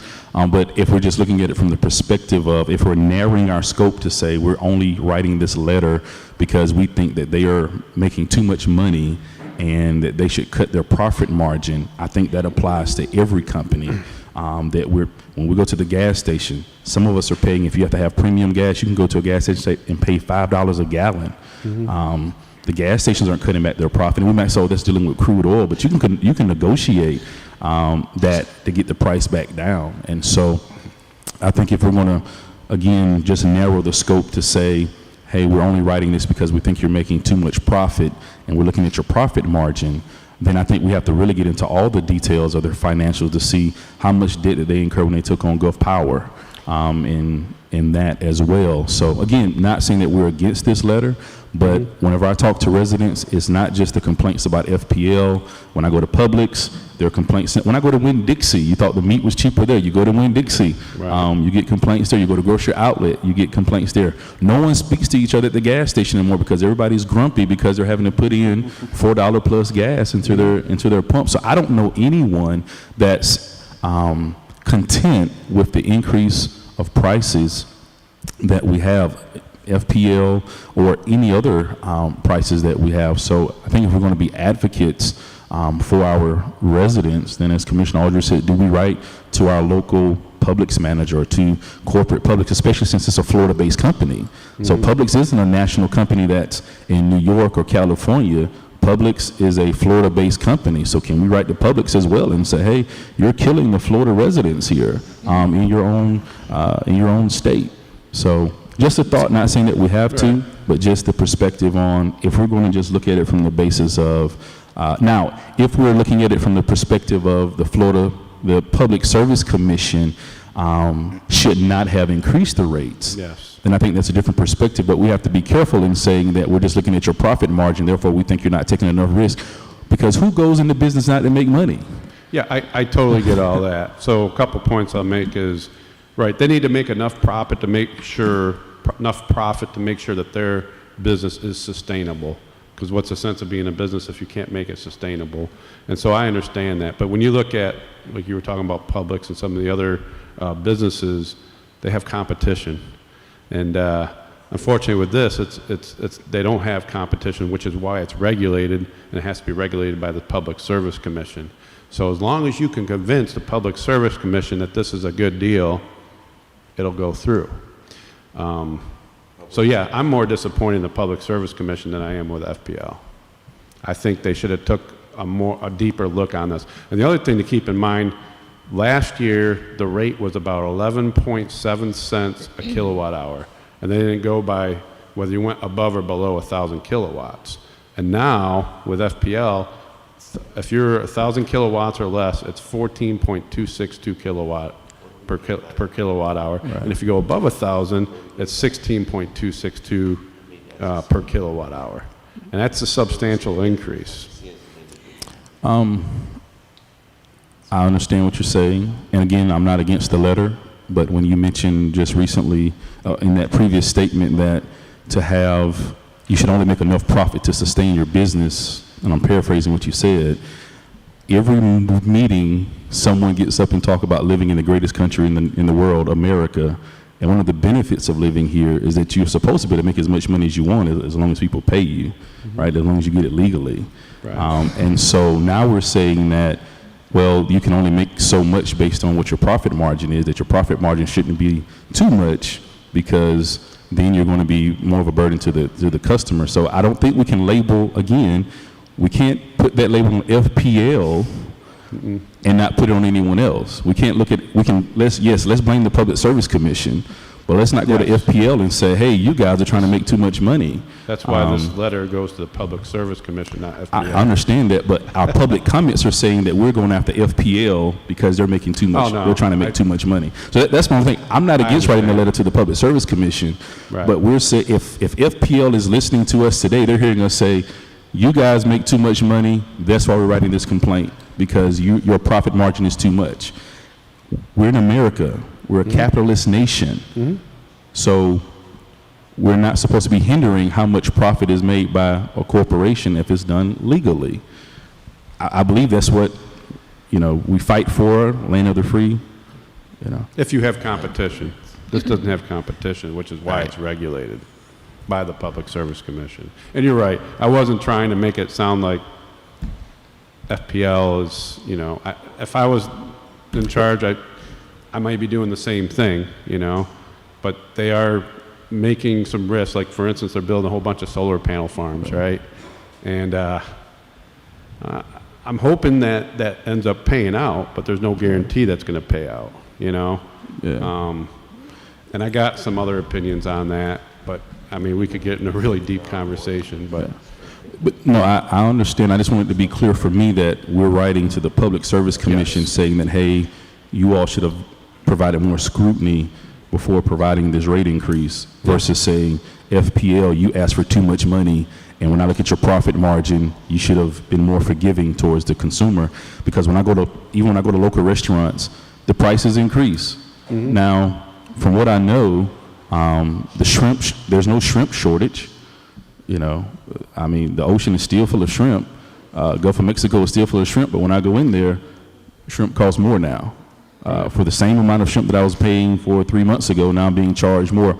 Grits haven't increased, but cheese grits cost more now. So do I write a letter to that owner of that saying, hey, you're allowing too much for me? So that's the only thing that I'm saying is I think the big difference between what we're talking about with FPL and what you're talking about is, not just FPL, but any investor-owned utility in Florida is basically a monopoly. And it's not illegal, but that's why you have the Public Service Commission, so it can be regulated so that they don't have unreasonable rates. That's the whole reason to have the checks and balances. Now, when you talk about like Walmart and Target and all these other stores that compete with each other, well, yeah, that's what keeps them in check is the consumers. Right. And if their prices are too high, guess what? People don't go shop there. With this, you have no option. You only got one option. Right. And I understand that perspective, but if we're saying that we're defending the consumer and the citizens, it doesn't matter if it's a monopoly or if it's an independent business, we're still paying more. So that's my only thought is that when I go to the gas pump, yes, it may not be regulated by the same industrial oversight, but I'm still paying more money. Right. So the citizens don't come and ask me, hey, is FPL a monopoly? Why don't you call no citizen called me and said, please call the Florida Public Service Commission and make a complaint about the rate increase. Yeah. They wanted me to call FPL because as far as they know, it's FPL that caused a rate increase. Now, once I explained to them it's the Florida Public Service Commission, they have a better understanding. Right. But for the basic consumer, it's really just about dollars and cents, not who's in charge, not who's regulating this or that. Or what type of business are you? It's about dollars and cents because it still costs me more money. So whether I go to Walmart, Dollar General, Dollar Tree, local restaurants, it still costs me more money. I do appreciate Pat Purnell for not raising the price on his Wing Wednesday. Yeah. So I appreciate that. My profit. Yeah, that fits into my budget. Yeah. But I know he takes a cut on that as well because the cost of chicken wings have gone up. And it's one of those things where you keep it that way, but you sell it kind of not at a loss, but it's not the most profitable when you do it. But people love it. You know what I mean? Mm-hmm. So it gives you frequency. For me, anyway. But it's a commodity different than electricity. We're a city. We're doing the city business here. I can see we're being upset individually about the rate increase and what it does to individuals. But I'd like to ask our city manager, our city attorney, rather, what is your feeling on this? And do you know of any other cities that your firm or anybody deals with? And I mean, I know it started. None of the. I don't think Callaway or Springfield have done anything. Callaway might be doing. Callaway did. Yeah, Callaway did. Springfield hasn't done one yet. As far as being a local government, obviously you're a ratepayer as well, so it does affect the city. To keep the ball fields lit and all that sort of stuff. So I mean, there's certainly you have an interest, vested interest in it. And then on the other hand, it's more of you're just looking out for your constituents. Whether it's writing a letter or just pointing them to the Public Service Commission website, which you can click a button and do a complaint on there. So as good stewards of the city, and we're going to write a letter to the Public Service Commission. Yes. Who already approved this in the name of public interest. Right. Mm-hmm. But as inflation goes up, here comes another application to the Public Service Commission to increase rates. I mean, they have to get approved by Public Service Commission. So to me, the more information they have, they might take that into consideration next time. Okay. I think it's a way for this commission to represent its residents, be their advocates. They're not all going to sit down and write letters to the commission. So, and I believe this came to our attention because other cities were writing letters. Pensacola. And therefore it just makes sense. I mean, it can't hurt a darn thing. But I would like to see what we discussed on Friday also, to have a site on the city webpage or somewhere where residents could actually sign and let them sign. We can lead the way, but have residents sign a petition so it just shows the strength of it. If 10 people sign it, then we send in our silly little letter with 10 signatures. But hopefully we can get a lot of people on board to do that. I think it's a great thing that we would do that. And all that back and forth, I caught most of it, but I have to say, I think there's a huge difference between electric and Walmart or Publix and all of that, because we're forced to use this electric. We can't choose between Grocery Outlet and Winn-Dixie. We have choices there, but we don't have choices here. And my biggest concern is for our senior citizens who are on a fixed income. Oh, yeah. You know, what happens? I mean, people are Yeah. saying that their bills have almost doubled, and we have a lot of seniors giving up their Social Security checks and not getting medicine so that they can pay their electric bill. So I think anything we can do to advocate for our residents is a positive. But to add what you're talking about with a website where they can go and sign it, I'm already working on that, so. Great, And thank you. the only other thing I want to add for the public and for the media, if they read that letter, and I think this whole board is in agreement, towards the end, I think it may even be in the last sentence, it talks about some of the repercussions could be the possibility of the city raising taxes. I just want everyone to know there are no current talking or plans to raise anybody's taxes due to power. So I just want to put that out there for anybody that reads the letter and they're thinking, uh-oh, they're about to increase taxes. That's not being talked about. You're doing the George Bush. Read my lips. Read my lips. Read my lips. Yeah. You know, taxes went up after that. When I went to, I went to the Dollar Tree and tax had increased from $1.07 to $1.08, and I was very upset about that. I agree. As a young kid. Dollar Tree anymore. Yeah. Well, Are there any is there a motion for agenda item number 19? I'd like to make a motion that we do the letter, and we also form a way either through the people who are doing it, the woman who called us. They might already have it set up where you can individually sign something, and then we could put Yeah, they got the change.org. we could put a petition. link. We could put a link on our website where people can go and sign. Okay, can we do Yes, that? we can do that. That was actually what we were going to do. Okay. She sent me that link. That would be my motion. Second it. All right, so there's a motion to approve sending a letter to the Florida Public Service Commission in addition to... Commissioners, each individual.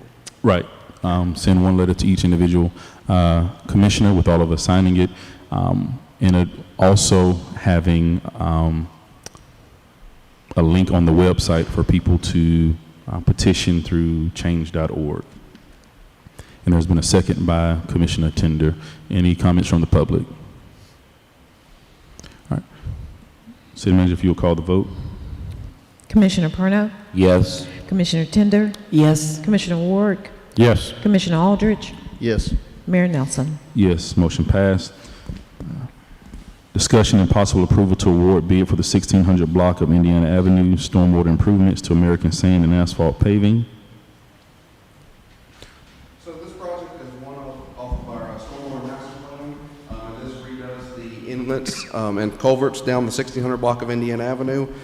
We received bids on March 15th, and the low bidder was American Sand and Asphalt Paving in the amount of $220,433.85. And this is one that the commission approved to fund out of the ARPA funding. All right, are there any questions for Public Works Director? All right, is there a motion? Second. There's a motion by Commissioner Aldridge, second by Commissioner Perno. Any comments from the public? City Manager, if you'll call the vote. Commissioner Aldridge, Yes. Commissioner Perno, Yes. Commissioner Ward, Yes. Commissioner Tender, Yes. Mayor Nelson. Yes, motion passed. Discussion and possible approval to award bid for Hurricane Michael repairs and new building addition to BGN contractors in the amount of $827,947.62. Public Works Director.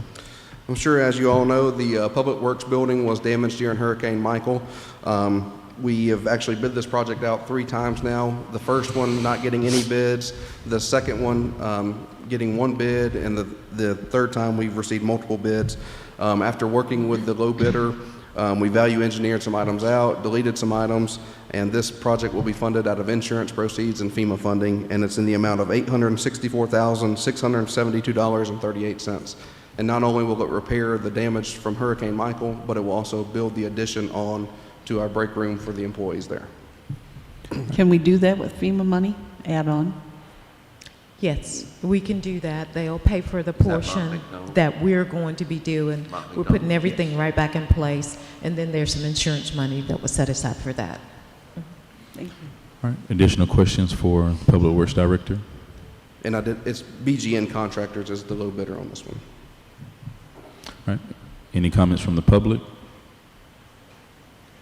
right, is there a motion for this?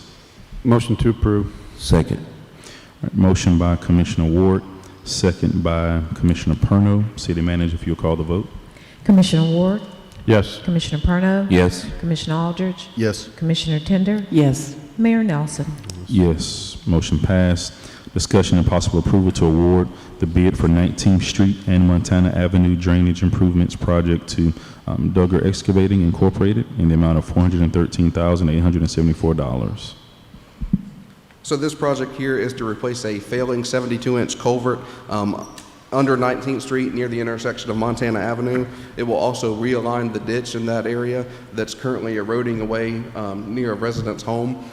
This project is not part of the master plan, but the culvert is failing and will have to be replaced. And it will be replaced with a clamshell style precast box culvert. All right, any questions for Mr. Lightfoot? Move to approve. Second. Moved to approve by Commissioner Aldridge, second by Commissioner Perno. Any comments from the public? City Manager, if you'll call the vote. Commissioner Aldridge, Yes. Commissioner Perno, Yes. Commissioner Tender, Yes. Commissioner Ward, Yes. Mayor Nelson. Yes, motion passed. Discussion and possible approval to award the bid for West 5th Street Sidewalks Project to BCL Civil Contractors in the amount of $160,516.25. Mr. Lightfoot. Again, this is a project that has been talked about since last July 4th. 5th Street gets a lot of pedestrian traffic. There's currently sidewalks from Ohio Avenue to Tennessee Avenue, and this project will pick up at Tennessee Avenue and go all the way to the park on at the end of 5th Street there. And we intend to have this project completed by July 4th so that we have a safe walking path for all of the residents and participants of the parade there. Is that both sides of the road? The sidewalk will be constructed on the north side of 5th Street. Yes, sir. All right, any additional questions for Mr. Lightfoot? No.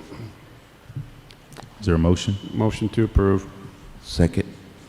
All right, motion by Commissioner Ward, second by Commissioner Perno. Any comments from the public? City Manager, if you'll call the vote. Commissioner Ward, Yes. Commissioner Perno, Yes. Commissioner Aldridge, Yes. Commissioner Tender, Yes. Mayor Nelson. Yes, motion passed. Discussion and possible approval of resolution number 2022-04-376, fee schedule update. Ms. Amanda. A resolution of the City of Lynn Haven, Florida, amending chapters 10, 42, 54, 70, and 86 of the fee schedule and Appendix A of the Lynn Haven Code of Ordinances and providing an effective date. Thank you. Ms. Amanda? City staff is proposing to amend the city's Code of Ordinances and its Appendix A fee schedule. Historically, the city's fee schedule has been reviewed and updated every 2 to 3 years. The last fee schedule update took place in February 2020, which was a minor change that reduced the variance request fee. This schedule update reflects language changes plus classification changes and some new fees. The changes have been highlighted for your ease of reading in the attached resolution, but the actual adopted resolution will only show the changes, and I think you probably noticed that I had said that the changes in terminology or fees were highlighted in yellow, whereas new fees and additions were highlighted in green. Thank you. Thank you. Any questions? This was the one thing I left off my report that I was reading. Obviously, it's important that we go up $5 for, is that what I'm reading? like for flag football and such? Okay, so I put the fee changes together. The individual department heads that are over those particular fees can answer questions on specific fees. So if it's flag football and that kind of thing, I believe it's David. Okay. No, I'm just saying that I approve of that $5 increase. For people signing up, is that correct? I mean, that's what this says right here. Mr. Howard? Yes, so we wanted to go up in our prices, but we also wanted it to be the same across the board for all of our sports. Wonderful. I was shocked, I just have to say, I was absolutely shocked when I asked Kiki for an invoice, and then I researched the invoice. We pay $142,000 for umpires. I was just like, oh, you got to be kidding me. $142,000? That's what the invoice said. We paid $142,000. I saw one that said $121,000, but here's my main question for that, and since you're over the flag football, is that just for football? That's just for the football season? I didn't get a chance to look at it, but I will take a look at it. The invoice for the referees, usually what happens is there's a different vendor for each sport. Yeah. However, what I have looked into and I would eventually bring up to the city manager is maybe putting it out for bid, so that way we can be better stewards of taxpayer dollars. Yeah, it definitely should be going out for bid. The company that we used is out of Jupiter, Florida, and it's called Online Consultants. They do everything but go get your groceries, according to what I'm reading. So yes, I would definitely be in favor of that. And I don't mean to embarrass you at all, but I've never met you. What is your position? My name is David Howard. I am the new director of sports and recreation. Oh, you are? Okay, well, nice to meet you. Nice to meet you too. I love your shoes. Thank you. City Manager. So Commissioner, I just wanted to clarify something. We do not pay $142,000 to umpires. I think what you're talking about is the umpire that did the litigation for us for the insurance, not umpires for sports. Yes, ma'am. Yes. Okay. Oh, yes, because it did have a schedule and everything. Yes. Well, how much do we pay for our umpires? Normally, it'll run a month, anywhere from $2,000 to maybe $2,500 a month, and that's for all of the sports for that month. They do check requests. It may be a little bit more. We have that budgeted in our budget for the year, and I think we have a budget of probably somewhere along, $50,000 for umpires for everything across the board for the entire year. And do we bid that out? Do we bid that out, the umpire whole situation? No, because there are different ones for different sports. Mm-hmm. So there's some umpires that just call for softball. That's all they do. There may be some that just do for football, so we don't normally bid that out. And that there is really a monopoly on umpires right now. Yeah. Yeah. Thank you. And speaking of our sporting fees and in comparison to other cities, I know that was a concern. How do we compare? I think our fees are maybe at least half of what other cities are charging. Flag football, Panama City is like $150. And so we're very reasonable as it relates to our recreational sports. So I took a look also. Yeah, they're reasonable. I also look at the rates for the animal control. They were pretty much on par with what because some of the cities, they got it contracted out to Bay County, and when you look at the county, ours is almost identical to what they charge. And yeah, so the only thing I saw that was a little bit high was the adoption fee, but there might be some other things involved with that, like shots and stuff, and the other ones don't give them shots. That is very true. Know. So. All right. Is there a motion for this? I'd like to make a motion that we approve our FPL rate increases. Is there a second? I'd like to make a motion that we approve the the increases, so. And second. All right, motion by Commissioner Perno, second by Commissioner Aldridge. Any comments from the public? All right, City Manager, if you call the vote. Everything costs more. Commissioner Perno, Yes. Commissioner Aldridge, Yes. Commissioner Ward, Yes. Commissioner Tender, Yes. Mayor Nelson. Yes, motion passed. Discussion and possible approval of resolution number 2022-04-377, authorizing nuisance abatement liens on demolished properties at 405 East 5th Street, 1017 Michigan Avenue, and 1502 Virginia Avenue. City Manager. A resolution of the City of Lynn Haven, Florida, approving count amounts of to be liened on certain properties within the city to with 405 East 5th Street, 1017 Michigan Avenue, and 1502 Virginia Avenue for costs incurred in the abatement of nuisances upon such properties, authorizing the appropriate officer of the city to record the liens and notify interested parties of such liens, providing an immediately effective date. Thank you. Mr. Jenkins. Good morning. This is just a follow-up item on the demolition project I've been working on. All 3 homes have been removed, demolished, and at this time we need a vote from the commission to record the lien for on each one of the properties. Thank you.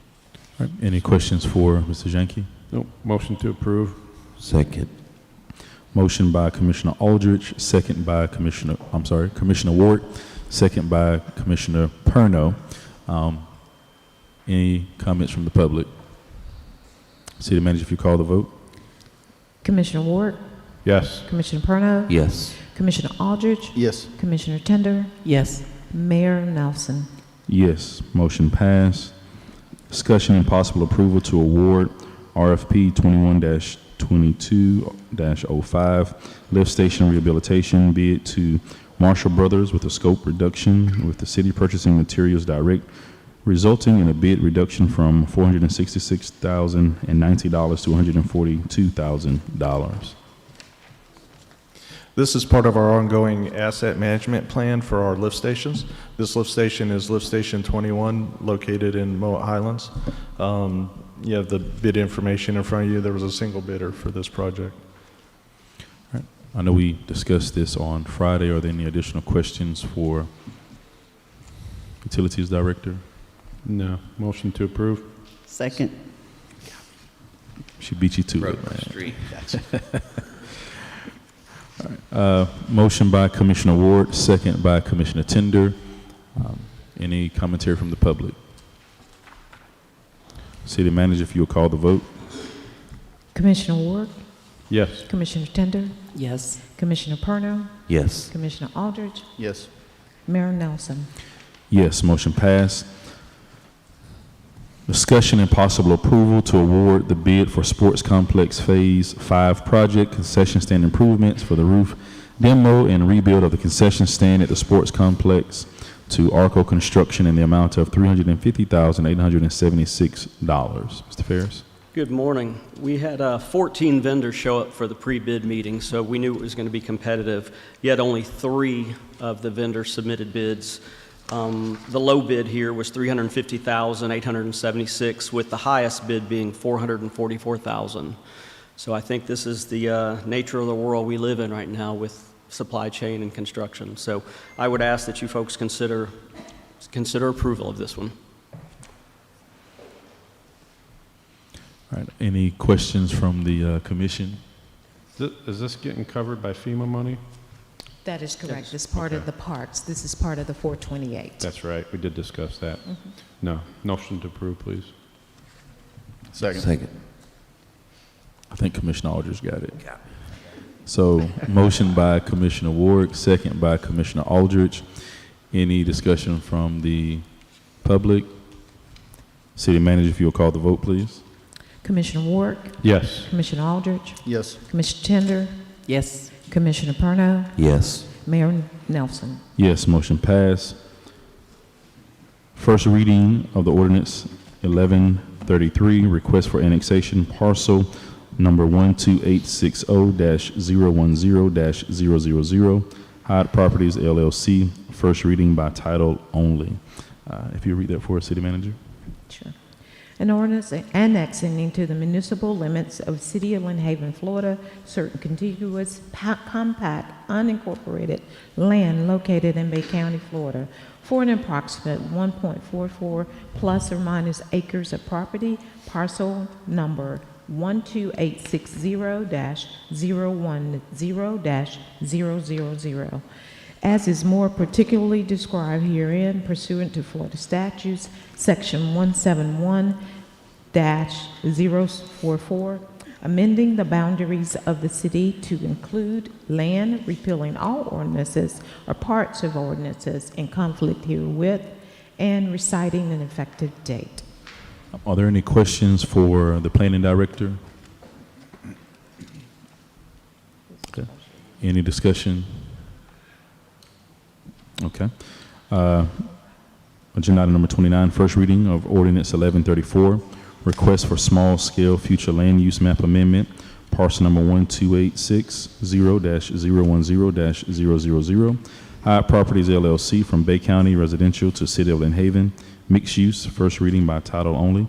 City Manager, if you read that for us, please.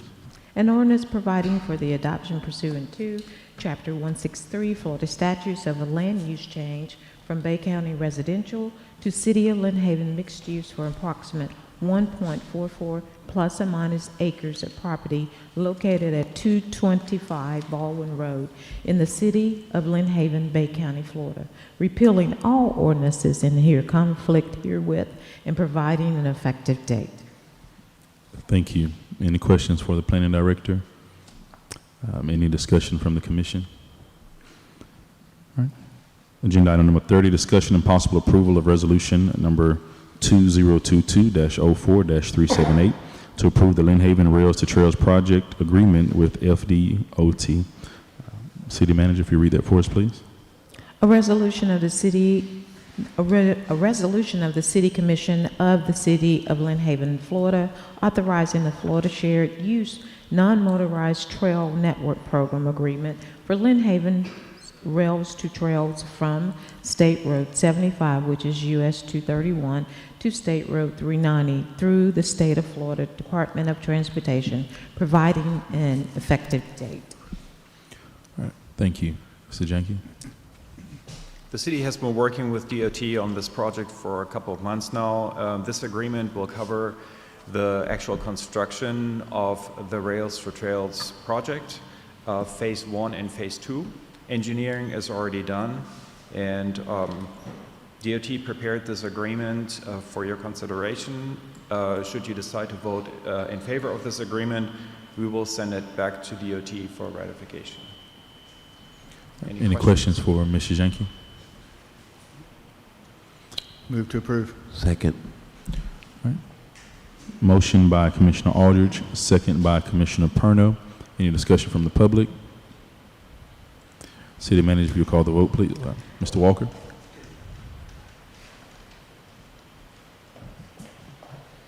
Yeah, I'm sorry, I raised my hand a little too late. What portion of this does the FDOT, of the Rails to Trails, where is the Rails to Trails going to start in reference to the agreement? And is that agreement in the packet on the website? The agreement. Okay. Yes. It's in Where is it going to start from, the Rails to Trails? So this agreement covers the Rails to Trails project starting at Highway 390 and Georgia Avenue, going southeast all the way to Highway 231. Thank you. City Manager, if you'll call the vote. Commissioner Aldridge? Yes. Commissioner Perno? Yes. Commissioner Ward? Yes. Commissioner Tender? Yes. Mayor Nelson? Yes, motion passed. Agenda item number 31, discussion about policies around Airbnb properties. Commissioner Tender. I just wanted to bring this up and have it on the agenda because of the situation that came up that I think we're looking into, where there are folks renting out buildings or rooms or whatever. This particular issue is at the corner of 10th and Carolina. And there have been 3 mini units moved into this property. It's very contemporary looking. It's actually quite attractive. I have no problem with how it looks. But I do believe that the people who are running businesses out of their homes should have a business license. And I know we had an incident a couple of years ago where the gentleman was selling car oil or something. I don't remember what it was, but I know he had a business license, and I just feel like we need to somehow regulate this. I received the complaint from a neighbor, and it's not just one neighbor. In this particular situation, they reported that people pull up, honk their horns after dark, and that's their sign that they're supposed to come out with a key. And I mean, they have neighbors right here, right next door. So I just feel like we need to address it as a commission. There needs to be some sort of regulation over it. And now they have put a fence up around the newest addition that they pulled in last week, which, as we all know, keeps code enforcement out. They're not allowed to go back there. The person that came to me, boy, I can tell you're biting at the chomp to say something. The person who came to me said that they don't believe, they think they're running the electric and the sewer from the main house or something. I was going to ask the city manager of this too. I've had other issues where code enforcement go out, they can't go on the property, so what they can see from the street is the only thing they can report on. Can't we use drones? We don't have to go on their property for that. No. I said that at the meeting, remember? Yeah, not without a warrant. I think we should address that too. When we know somebody is breaking the law and we know we have issues on that property, it's just beyond me. They can throw up a fence and they're running a junkyard, you know, basically. But anyway, I just wanted the commission to look at this because I think it's something that needs to be regulated. Right, City Attorney, if you could. Yeah, no, I remember we talked about this 3 or 4 months ago, that the state preempted this area, actually a while ago. They backed off of it a little bit, like around 2011 or 2012. So you can only somewhat regulate. You can't zone them out of certain areas, you know, any of that. You can't say only so many days a week or mandate spacing or any of that. They are regulated, but it's by the state, by the DBPR. And so if you're going to operate a vacation rental or short-term rental, they do need to get a license from the state. And once that happens, then we can ask for our business tax receipt. So you can still do that. And that, you know, and I'm sure we can go there and ask and make sure they have their license from the state. If they don't, then obviously you turn them into the state, and the state's in charge of imposing penalties. So we can't give them penalties for not having their state license, but we can turn them into DBPR. And if they are licensed, we can certainly get a business tax receipt from them.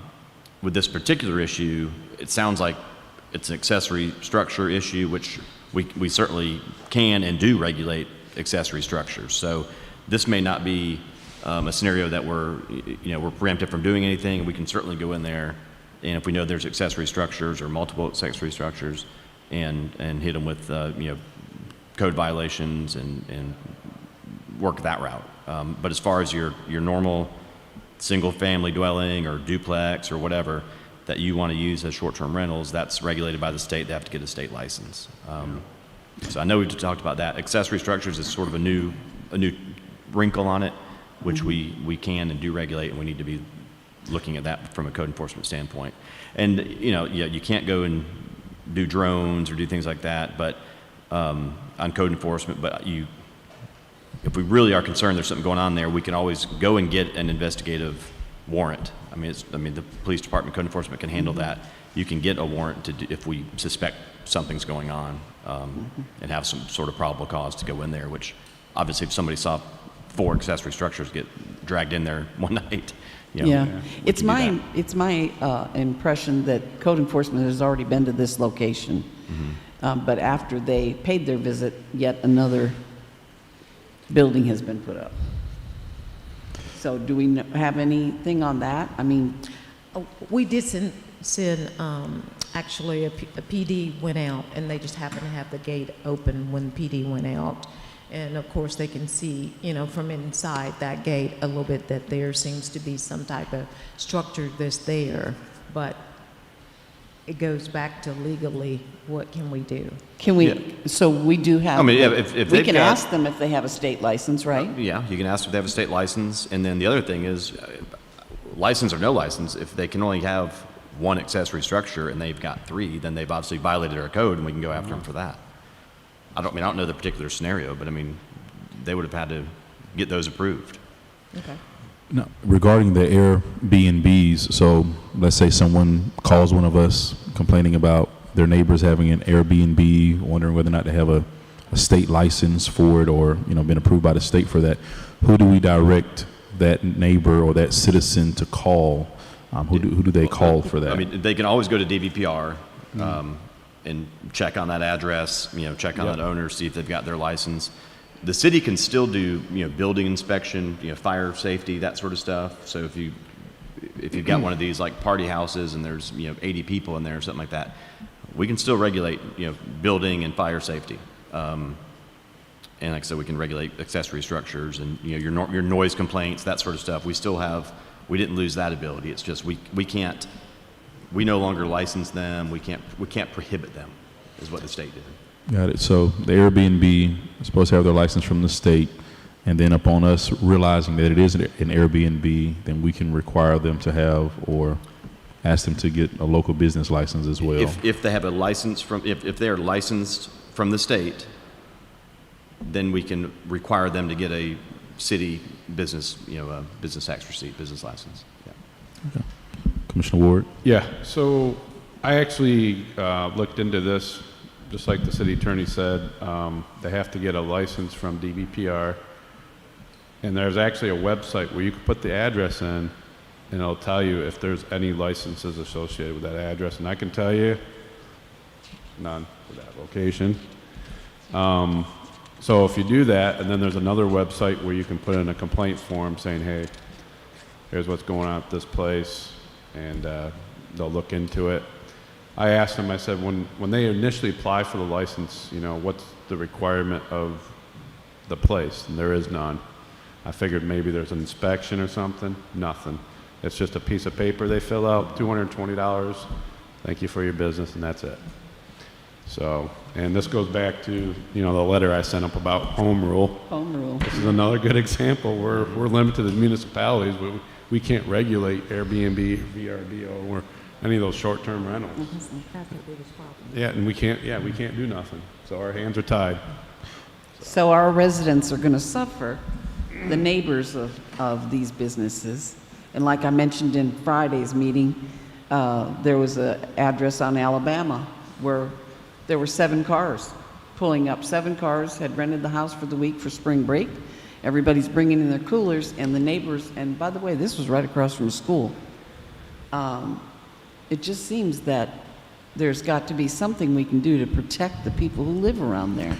And I think from what the city attorney is saying is that the only thing we can't do is regulate whether or not they can actually be a business.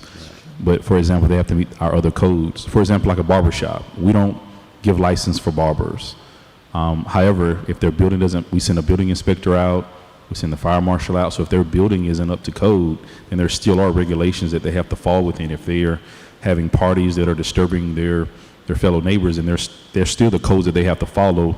I think the big picture is we're just not we're not the authority to say, yes, you can be an Airbnb, no, you can't be an Airbnb, but it's not a free-for-all in regards to the regulations that the regulations that we have in place for what any business should do within our city, they're not omitted from that. We're just not the regulating authority for them. And that's for many businesses in our communities. For example, my wife and I, we own a massage therapy business. The city of Lynn Haven does not regulate massage therapy businesses. The state of Florida does. However, the building inspector came out, the fire marshal came out, told us where we needed to put the fire extinguisher and all those type of things, and we're on the road for them to come back out again this year, as they do every year. And but so you probably have a business license for the city of Lynn Haven. I do, yes. Yes. Right. So we do have a business license for And the they city of will Lynn need to Haven have also. one too. They'll have, I mean, we can certainly make them do that. But there are many businesses that are in business that don't have business licenses beyond the Airbnb, right? So there are many people that are probably conducting business from their homes or wherever, filing their taxes, but they don't have a City of Lynn Haven business license. So I don't want us to, from hearing our city attorney, I don't want us to walk away thinking that there's nothing that we can do regarding the Airbnb. If they're in violation of our city ordinances and codes, then we can enforce those. We just are not the authorization saying, yes, you can be an Airbnb, or no, you can't be an Airbnb. That's something for the state, but they still can't violate all of our other codes that we have within the city.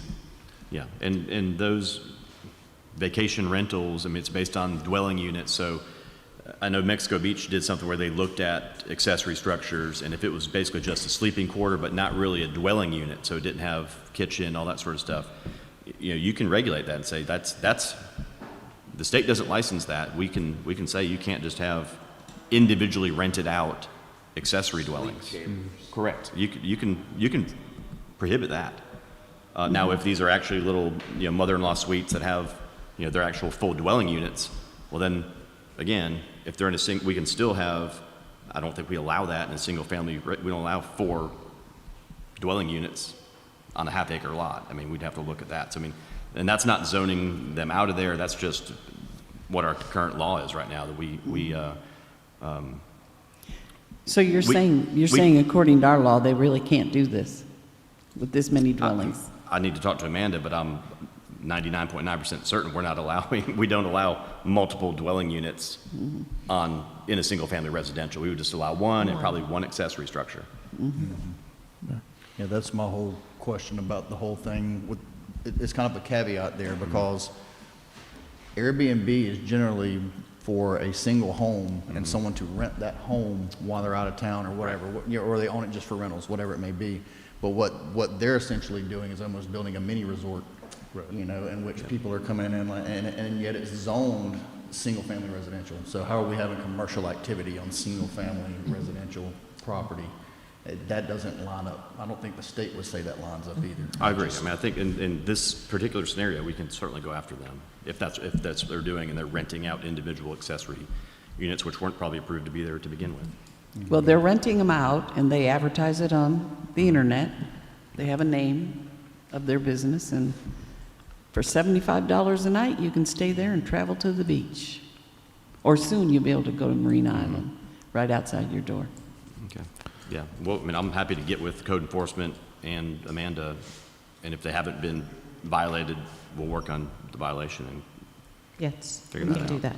Well, Thank you. Thank you for bringing this to our attention, Commissioner Tender. Thanks. Very good discussion. Thank you all for coming today. Have a great rest of the week and happy Easter Resurrection Sunday. Hope you have a good Friday. Be blessed. Meeting adjourned.